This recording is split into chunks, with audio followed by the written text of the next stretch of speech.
I just saw a lady get tasered for trying to snatch a woman's face mask to give to her child. In today's episode of Entitled Parents, I argued with my husband about whether or not to post this because I'm pretty sure this will make the local news and I don't want to burn this account just yet. But prepare yourself because this story has layers. We were at the dreaded big box store picking up potting soil because we were going to DIY ourselves through the isolation. Things aren't crazy here yet, but there is a 2 customer limit on the majority of items. I assume this means everything. So we're getting 2 bags of a few different types of soil. My husband is loading the last 8 bags of soil on our cart when I hear her. I know it's a Karen just by the level of unnecessary outrage in her voice. Karen says, "Are you kidding me?" Not a lot of people in the garden center, but we all looked to her. I was almost disappointed to see that she didn't come with the requisite haircut. She actually looked like a frazzled mom, her kid tugging on her hand and an overfull handbasket of groceries. And I had a moment of, girl, I feel you. But dang, she was pointing at us. Karen said, "You can't buy that many!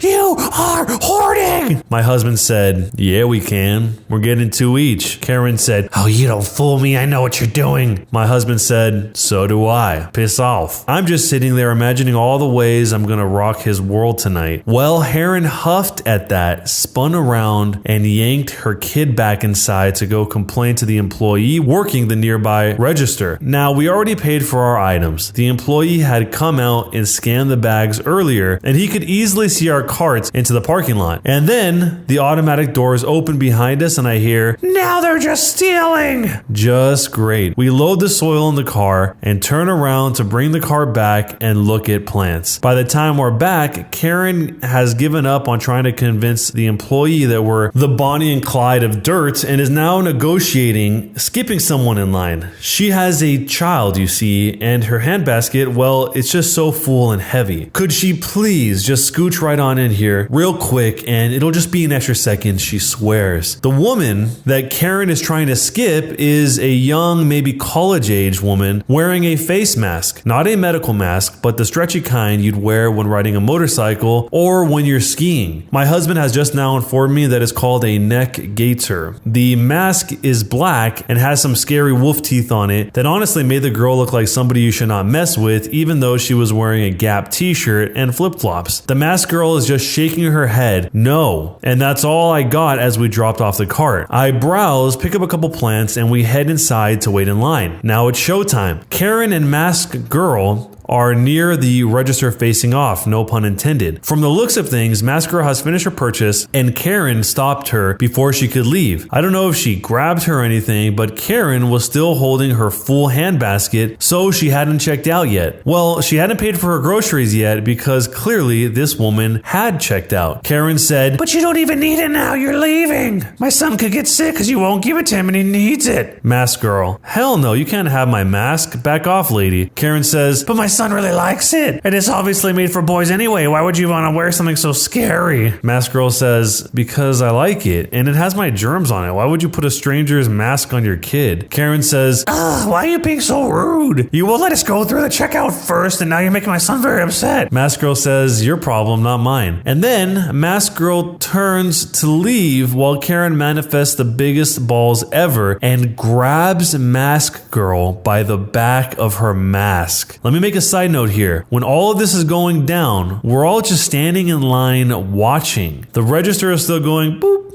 boop, boop as the employee scans items, but otherwise we were all just inside this hypnotic bubble. But when Karen reached out towards Mask Girl, it was like the bubble popped and made everything crystal clear. Not slow motion or anything, but I felt hyper aware, like Spider-Man. Karen reaches out. People on both sides of me inhale loudly. Karen grabs the mask and yanks. A lady on my right yells and my husband steps forward. Gonna do dirty things with him tonight. Mask Girl tucks her head down and turns to Karen like a pissed off bull with a bright, shiny new target. I think Karen was going to say something like, "Don't walk away from me," or something because all she got was, "Don't and then crack. I looked around because the noise was so loud, I figured the roof was about to cave in. But out of the corner of my eye, I see Karen spasm and drop to the floor writhing. Little masked girl had a taser. I don't know when she pulled it out, this tiny little flashlight looking thing, but she laid Karen out with it. And not one of us moved for what felt like forever, like we were frozen. And then it was bedlam. Security guard shows up, more employees show up, masked girl is chilling like she's been through this before and knows what comes next. The kid is screaming that the wolf girl killed his mom, even though she's groaning and sobbing on the floor and clearly not dead, but maybe wishing she was. The people had been in line with us were all talking at once, trying to tell the security guard what happened. We hung around just witnessing the insanity for maybe 2 minutes before Karen started choking out demands for an ambulance, the police, a lawyer, the mayor, restitutions, reparations. My husband made eye contact with an employee and got a thumbs up when he put the plants on a shelf and pointed towards the door. We got out of there. We drove home in silence until my husband parked in the car in our driveway, and then we just burst out laughing. Neither one of us had ever seen anything like that before. We live in a small beach town. People are super laid back and mellow. Karen was anything but that, and I hope we never see her again. So, who do you think was the jerk in this story? I'm guessing that the second Karen tried to come up to the masked girl and started yelling at her, the masked girl probably already had her taser ready to go, her hand on it, on the button, ready to pull it out, and then the second that she felt physically threatened, it was just probably instinct to whip it out and just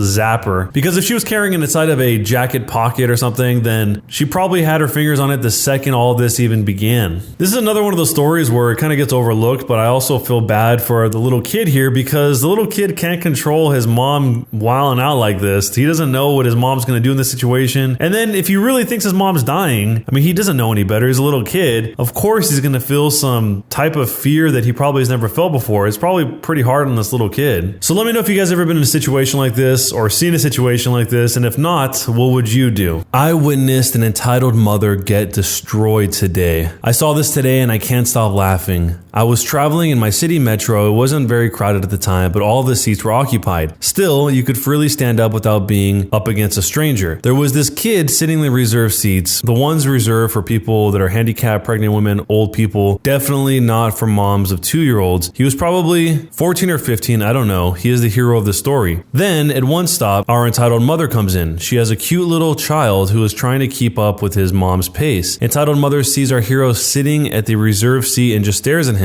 I guess this was her way to make people automatically give away their seats or something. The kid didn't move. This probably irked the entitled mother a lot because she moved towards the kid with heavy steps. She comes near, stops, and again does the stare. The kid doesn't budge. Then she starts screaming. If she didn't have the whole compartment's attention earlier, she now had it. She starts berating the kid for sitting in a reserved seat and not giving it up to someone more deserving like a mother like herself with a young kid. I don't know what her logic is. The seats aren't reserved for them anyway. She just keeps shouting and screaming and tries to get the others' opinions on it while people were on her side. And for a while, people were on her side. The kid then, out of nowhere, rolls the right side of his jeans up and detaches his artificial leg and keeps it in front of entitled mother. The look on her face was priceless. It looked like she was mortified and embarrassed at the same time. She just backed away silently and got off the next stop. I don't think that was her stop. So many of these reserved seat confrontation scenarios, not only in these stories, but also in videos that you see online, have to do with people assuming whether or not someone should be in a seat or not. And there's a really easy way to find out. Just ask if you can sit in the seat. And if they say no, they might be a jerk because they just don't want to move, or there might actually be something going on. There was actually a story that I remember from a long time ago. Overseas, I was with someone and they had a knee injury that was pretty bad. And there was a situation really similar to this where they really needed to sit down, but people didn't think that he looked like he deserved to sit down, and it created a lot of drama. But a lot of those situations can be avoided just by asking. In this case, it sounds like the entitled mother just started screaming right away, and she probably did want to sit down. I'm sure having a little kid is probably very tiring. But let me know what you would do if you were in this situation and who was the bigger jerk here. here. My sister's birthday was ruined by an entitled mother's birthday and her daughter. This incident happened about 8 years ago. It was my sister's birthday and a lot of my family members from my dad's side were invited. My dad's sister, who will be called entitled mother henceforth, and her daughter, entitled child, were visiting us after a lot of years because they shifted to California. So, entitled mother wanted her daughter to be the center of attention since the moment they came in. The entitled child was about 7 years old and everyone was quite taken with her because she spoke in an adorable accent. When it was time for cutting the cake, entitled mother wanted entitled child to cut it even though it was my sister's birthday. The reason being was, she's a kid, she deserves to cut the cake. She's the youngest of them all. My sister is way too old to be cutting the cakes anyway. It was sister's 11th birthday. Entitled mother's request/order was declined by my mom, which made entitled mother quite angry. When dinner was served, entitled mother was very hungry and sat down to eat. As soon as she started, entitled child started crying and demanded to be fed. And entitled mother expected my mom to stop eating and feed her kid. And my mother agreed. The worst was, at the time of gift unwrapping, my sister loves Barbie, so she received a doll and a dollhouse from my mom and dad, and I gave her a bunch of homemade chocolate that I made myself. Entitled mother said, "What does sister need chocolate for? Come on, give them to entitled child. You're too old for them." Sister gave entitled child some of them, which entitled child proceeded to start eating right then. Sister went on to unwrap the other presents and was made to share a bunch of other stuff like sparkler pens, a set of crayons, etc. too with entitled child. Entitled child, after some time, started wailing that she wanted more chocolate. Entitled mother literally shouting, "Why have you not given her chocolates? Didn't I ask you to? Why are you being so mean? She's your cousin, she deserves them." Sister was almost in tears and gave her 3 more. Now only 5 chocolates remained, which she gave each one of them to us. Mom, dad, entitled mother, and me. I saved mine to give it to her later. Entitled mother noticed it and asked me to give it to entitled child since I obviously was not going to eat it. I didn't. When sister got to unwrapping the dollhouse and the Barbie, entitled mother actually pounced on the doll and started pulling it away from sister. Now sister wanted to cry, which made entitled mother angry. And she screamed at sister to shut up and stop being so mean and stingy. Entitled child was from US and did not have any Indian toys. We're from India, and she needed the doll. My father flat out refused, which resulted in more screaming and crying. Then she left in a huff and kicked the dollhouse,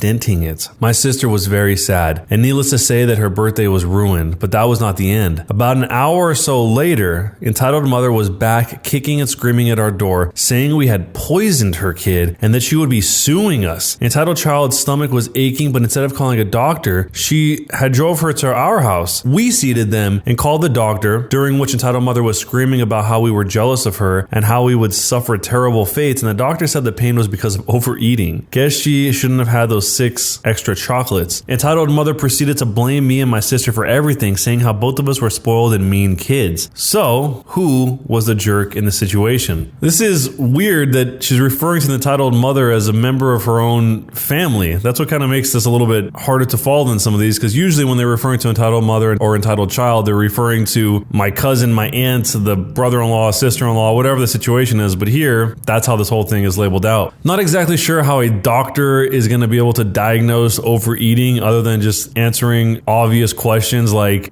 did you eat a lot? Yes, I ate a lot. Okay, I diagnose you as having overeating. That's like the answer to the entire situation here. This whole thing is pretty dumb sounding. It just sounds like the entitled mother wants her kid to have everything that the sister is getting. It is not getting it, but doing it in the most heavy-handed way without really making sense. This is one of those stories where I can't tell if it's suffering from the bias of the person telling it so bad that I don't even really understand what the motivations of the entitled mother are or the nuance, other than she just wants her kid to have everything that the sister has. But that said, let me know what you guys would do if you were in this situation and who ended up being the biggest jerk.